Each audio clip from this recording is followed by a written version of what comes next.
What's happening, boys? Welcome back to the channel, and today we're going to be doing a Rangers versus Club Brugge review of the second leg, and that was brutal. That was absolutely brutal. I have not watched a game of football like that in ages in a Rangers perspective, where we have just been put to the sword and non-stop put to the sword. That was absolutely brutal to watch. 6-0. Oh, that was... I genuinely think if Club Brugge really wanted to, they could have absolutely made it 10 in the second half, but it really did look like they took the foot off the gas, which I appreciate. Thank you, Club Brugge. But wow. The last time I've seen a defeat that bad was against Liverpool in the Champions League, and I believe it was 2022. Now, wow, that was something. But that was expected, that Liverpool game. This one was just an absolute murder. First degree, to put it lightly. Wow. Yeah, let's get into it. So firstly, we're going to go into the lineup that Russell Martin put up for this Rangers versus Club Brugge second leg game. And yeah, let's get into it. Okay, so this is the lineup that Russell Martin put out for this game against Club Brugge in the second leg, and we start with Jack Butland in goal, Max Aarons at right back, Brugge at right centre back, Suter at left centre back, Mahoma at centre back, Lyle Cameron at right centre mid, Asgard in the middle, Ruffwell in the left centre mid, Gassam on the left wing, Ant-Man on the right wing, and Daniil starting up top, and then just Russell Martin fashion 4-3-3. What I think about this lineup that Russell Martin put for his second leg against Club Brugge, instantly alarm bells going off in my head, and then I see things that I'm just not liking. There's 3 red flags straight away. First one, Raskan's been dropped for this game and he's not in the starting 11. I could not believe it. One of our most important players, one of our best players, one of our best attackers, gone. And he's just not in the squad, and I couldn't believe it. I was like, why is he not in the starting 11? Obviously it comes on later, but this was outrageous. And then you've got John Suter and Max Aarons. Oh, where do I begin? Max Aarons, kindly, please leave our club. Just leave. Go, please. Jesus, honestly, I have no words for him. He is awful. Obviously Tav did not start, and this comes back to bite us straight away in the game. We'll talk about that when we get into the actual game. John Suter, I mean, he's been not great recently. That's the only reason we'd want him dropped. But yeah, the other lot, Maloma, Brugge, Lyle Cameron, Ruffwell. Ruffwell was one I would have dropped as well. And then the front three, I think we're alright, except Daniil. But I guess we don't really have anyone else, because Hamza man was away finalising his little move to Lille, which can I say is absolutely terrible. Amount of money that we've got from him, 10 million. That's atrocious. We were looking to get 15 to 20 and we've went away with 10. Yeah, it's what it is. I don't know. But obviously we didn't have anyone else to start up there. I would have liked to see Mikey Moore, but started, so fair enough. But yeah, that lineup in the classic 4-3-3 Russell Martin special. Honestly, give me strength, jeez. But yeah, is what it is.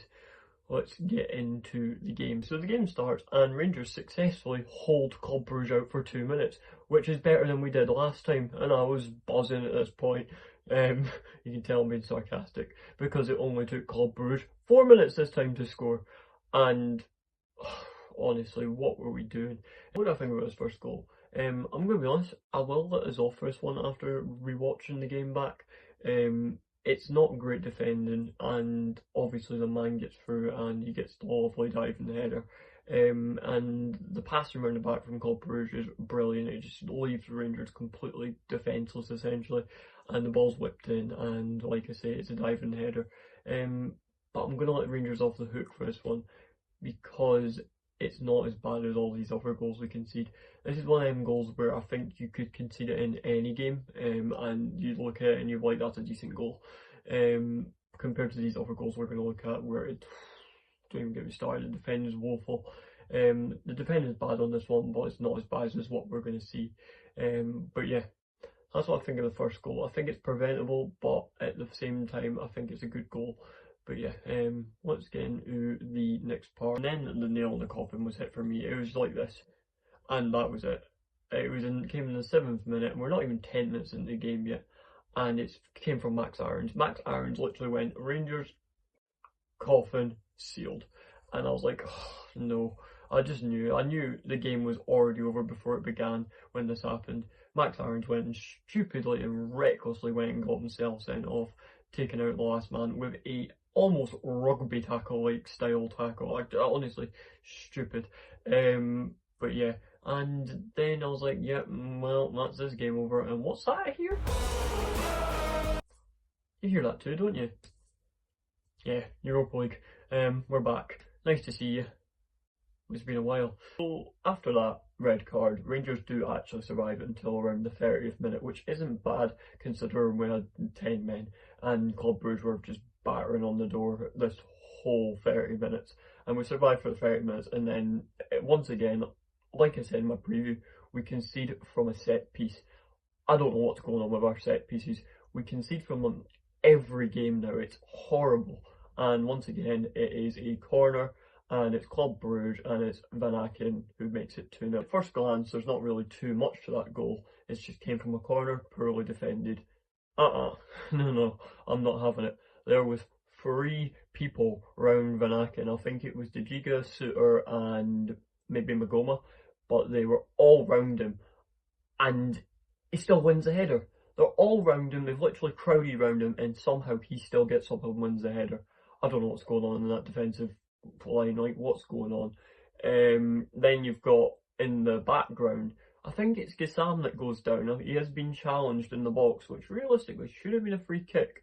But I'm going to look by that just because it wasn't given, obviously, and they probably know that. But yeah, obviously that wasn't given. And just the way we've conceded from another set piece is just horrendous. I don't know what's happened to us in set pieces. We used to be really good at defending them, and now we're just awful. Absolutely awful. But I don't even know what it really is. It's just that we're poorly marking people or what. But yeah, that's how they scored their second goal. And then Club Brugge's third goal comes in the 40th minute, so just 10 minutes after the second. But this is horrible. All around this is just terrible. But yeah, it was scored by Says, and it's a good goal from him, but terrible defending from Rangers. What do I think about this third goal? There's actually quite a lot to talk about. So it's fizzled in by Teloiz right across the box, and it's a low driven cross, and no one can get to it. The only person that really does have a chance to get into it is Tavernier, which he does in the shot that Says takes, because absolutely no one's picking up at the back post. And now I understand why this is, because also we had a red card and we're a man down there just exposing that. Gassam's trying to run in back, and he just doesn't get there. And originally Tavernier puts his body in front of it, and Jack Butland gets the save, so it's a barrier essentially. It makes a really nice block, and then it's obviously just rebounded out, and Sage just taps it in. And there's not much you can do about that, because Max Aarons really has shot us in the foot by getting sent off, because they could just expose our wings, which they did. And this was just awful defensively. But James Tavernier, he tried his best, and that's all I want from him. It's the credit I give him, because I don't know why he didn't start. Honestly, this was so stupid that he didn't start. But Gissam tried his best to get back, and he just couldn't. Which, I mean, he's a right winger. Like, I don't know. It's really hard to just like put it on anyone, but it was defensively poor. And yeah, that's how we conceded the third. And then Club Brugge definitely at this point smell blood. They see that Rangers are a wounded animal and that they are going to end us. So they smell the blood. There's like sharks circling around us, and they go for the kill. The kill shot happens in the 43rd minute, and this is just where you know the game's never going to be recoverable. And yeah, it comes from a cross. And this one is a not very great defensively one, but I can understand why. I said I understand this fourth goal and how it happened.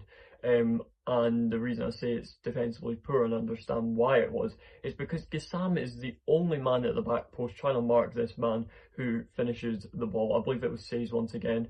And And like, what do we want him to do? He's a right winger. He has no defensive prowess, and he's just there, just stands there. To be honest, he should have done a lot better, because he does just stand there. He probably doesn't expect the ball to go over. I think it was Van Ecker, and then over to Says, because I think Tavernier's fouled in the box, but it's obviously not a foul, because Tavernier looked like he pushed the player or whatever. I don't know. Maybe it would have been a penalty anyways. But it comes to Says, and he just volleys the top end. It's a brilliant finish. But Gassam's just not picking up. And I don't know if I expect him to be able to pick up, but surely he can just put his body in or a foot across, but he just stands here like this. And, like, I don't know, it's just no defensive prowess, and I can understand why, but at the same time, please just put a foot in, do something. Try, like, defend a little bit, maybe a header. It was a cross ball. But yeah, that's the only criticism I have of Gassam at the moment for this game, that he's just not defensively there, essentially. He's just he's a winger, that's what he is. I don't expect him to play a defender at all, but it is what it is. And the fifth goal happens, and it comes in the 45th minute. And once again, it's just another cross, another poorly defended cross, and it's just straight away in. And I don't know what our problem is with these crosses. Like, we just do not know how to defend a cross. I don't know what it is. Once again, it is just another one of them occasions where no one picks up the man whatsoever. He breaks through, and it's another headed goal. Once again from a cross, like I said. But I just really don't know what to say at this point. And then luckily, it was half time, and honestly, I had one reaction for it, and that was He's already dead! That's exactly how I felt. I honestly, I couldn't believe what I'd just seen. So, that being said, here's a list of 5 things you can do other than watch the second half. Here they are. Okay, number 1, go on a fishing trip. Lovely for all the family. You might catch a big one, who knows? Great, relaxing. Number 2, take your best friend and your pooch on a walk. Very relaxing, keeps you going. Keeps you fit as well. Great. Okay, number 3, head yourself down to your local casino, or even go big, go to Vegas, and you might go and make yourself some money. Put it all on red, don't forget, always on red. Okay, and if you're like Barney here and a little bit destructive, you may as well drink yourself into a hole, because it's not going to get any better from here, because Barney looks very sad. But it gets better because drink makes everything better. Okay, and number 5, this is my personal favourite. Skydive yourself right into a volcano, because Russell Martin's still at Rangers and I can't take this anymore. Honestly, 5-0 down in the first half, I could not take it. Volcanoes are calling my name. Skydive right into it. Burning, burning, burning. Yeah, that's 5 things you can do instead of watch the Rangers second half. Hopefully enjoyed that 5 things you can do instead of watch the Rangers second half, because then we get hit back into reality. Second half begins and Club Brugge waste absolutely no time. 5 minutes in, 49th minute, 6-0. Toller's well worked move, and yeah, it's a brilliant goal. That's all I've got to say about it. After the 6th goal goes in, because it's a well worked move by Club Brugge, and Toller's finishes it brilliantly. This is my exact reaction.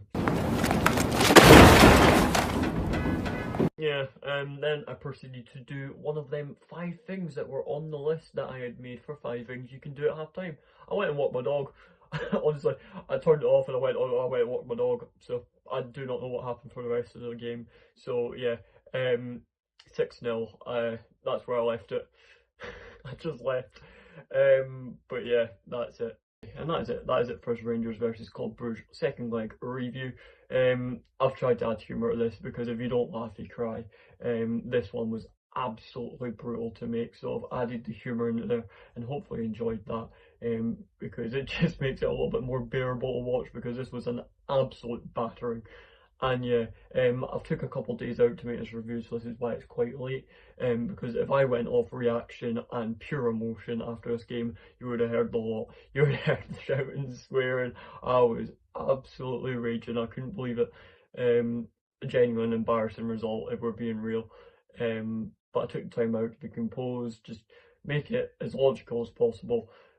But hopefully enjoyed it. As much as you can with the humorous side of it. That's why I've added it. But yeah, like, subscribe, do all that good stuff. The growth on the last 2 videos have been absolutely insane, so I really want to thank you for that. And yeah, that's it. I've been DJD, and that is it. Route 2, and I'm